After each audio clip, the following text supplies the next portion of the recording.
दोस्तों, आज मैं मेरे बगल वाले गांव के 5 दोस्तों के स्टोरी बताऊंगा। पांचों दोस्त एक ही बैच के थे, यानी एक ही साथ पढ़ाई करते थे। औरों की तरह उन पांचों दोस्तों को भी उनके घर वाले बोलते थे, खूब पढ़ाई लिखाई करो और सरकारी नौकरी एकदम बिल्कुल कर ही लेना। इस तरह से बोलते थे उनके घर वाले। उन पांचों दोस्तों के पेरेंट्स खूब उन लोगों को फोर्स करते थे पढ़ाई लिखाई करने के लिए। पढ़ाई लिखाई करके एकदम सरकारी नौकरी ही करना, इस तरह से फोर्स करते थे रोज़ दिन। पांचों दोस्तों को फैमिली खेती बाड़ी करते थे और साथ में पशुपालन भी करते थे। 5 दोस्त में से एक दोस्त का सोच अलग था।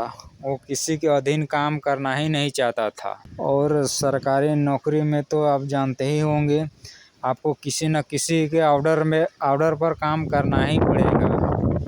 कोई भी नौकरी हो, प्राइवेट नौकरी हो चाहे सरकारी नौकरी हो, किसी के अधीन आपको काम करना ही पड़ेगा। अगर नौकरी नहीं मिला तो उसके बाद क्या करना है, उसके बारे में किसी के पेरेंट्स कुछ सोचते ही नहीं थे। केवल नौकरी पर ही फोर्स करते थे अपने बच्चों को। पढ़ लिख कर केवल नौकरी ही करना, इस तरह से फोर्स करते ही रहते थे। इन 5 दोस्तों में से एक दोस्त थोड़ा कुछ हट के अलग था। वो दोस्तों से एकदम अलग सोच रखता था। वो जो घर वाले जो बोलते थे उसको नौकरी करना है पढ़ लिख के, तो वो घर वालों को बातों को इग्नोर करके बस वो अपने मन का सुनता था और अपने मन का ही करता था। और वो जो एक अलग सोच रखने वाले जो दोस्त था, वो पढ़ाई लिखाई के साथ साथ में कुछ बिजनेस पर भी हाथ आजमाता था। कुछ काम धाम भी सीखता था, यानी मैकेनिक हुआ, कुछ बड़ा ही हुआ, इस तरह से दूसरा काम में भी वो हाथ बटाता था, यानी सीखता था। उनके घर में तो पहले से ही कुछ न कुछ पशुपालन करते ही आ रहे थे, खेती बाड़ी करते ही आ रहे थे। वो लड़का भी उसमें से कुछ रुचि उसको भी आने लगा था, तो वो भी 40-50 मुर्गी, ये सब बतख उतख ये सब पोसना शुरू कर दिया। यानी उसको भी कुछ मन लगने लगा उस सब में। यानी वो पढ़ाई के साथ साथ में वो जो पशुपालन यानी बतख पालन मुर्गी पालन करता था। यानी जो पढ़ाई लिखाई के जो टाइम बचता था पढ़ लिख के, उसके बाद जो टाइम बचता था उसी में वो टाइम देता था बतख पालन में और मुर्गी पालन में। कभी कभी जो अपने घर में जो सब्जी उब्जी उपजता था उसको लेकर बाजार चला जाता था और मार्केट में वो बाजार में जाके सब्जी उब्जी बेचता था। कभी कभी तो अपने घर के बाजू में रोड है, उसके किनारे ठेले लगाकर यानी अंडे का आमलेट बेचता था, कुछ पकौड़ा उकौड़ा, इस तरह से छोटा होटल खोल के कुछ न कुछ बेचता था। अगर गांव देहात से आप लोग होंगे तो आप जानते ही होंगे कि खेती बाड़ी करने वाले जो फैमिली होते हैं उनके आर्थिक स्थिति कितना ख़राब होते हैं, वो तो आप जानते ही होंगे।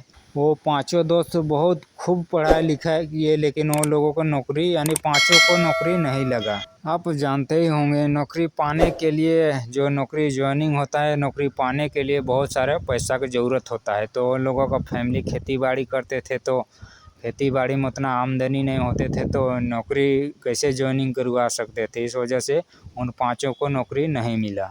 5 में से एक दोस्त था, वो बिल्कुल अलग सोच रखता था। वो साथ में पढ़ाई के साथ में बिजनेस में भी हाथ आजमाता था। तो उसने बिजनेस के लिए एक मिनी राइस मिल मशीन खरीद लिया। वो तो पहले से ही बतख पालन करते आ रहा था, तो बतख जो जितना था बतख उससे और दोगुना यानी 500-600 और बतख लाके वो पालना शुरू कर दिया।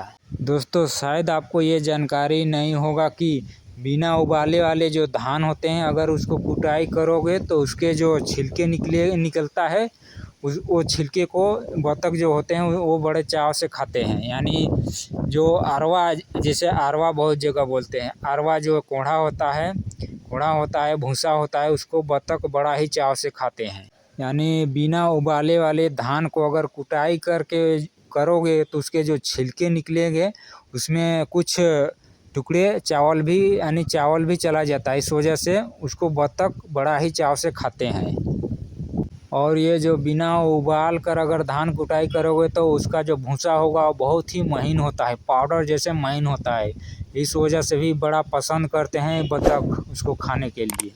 उसके पास तो मिनी राइस मिल मशीन हो ही गया था, तो आसपास किसानों से धान खरीदता था और धान यानी बिना उबाल कर कुटाई करता था, तो उससे बहुत ही ज़्यादा यानी भूसा निकलता था। तो बस वो भूसा को वैसे ही यानी बतख के चारे के रूप में उपयोग में लाता था।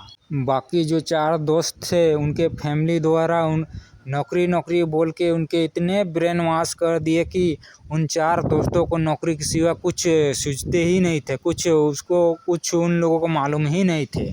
उन 4 दोस्तों ने भी कुछ न कुछ बिजनेस करने के सोचे थे, यानी शुरुआत भी किए थे, लेकिन वो फेल हो गए क्योंकि उन लोगों को ना नॉलेज था ना कुछ था, यानी कुछ प्रैक्टिस भी नहीं किए थे, तो वो फेल हो गए।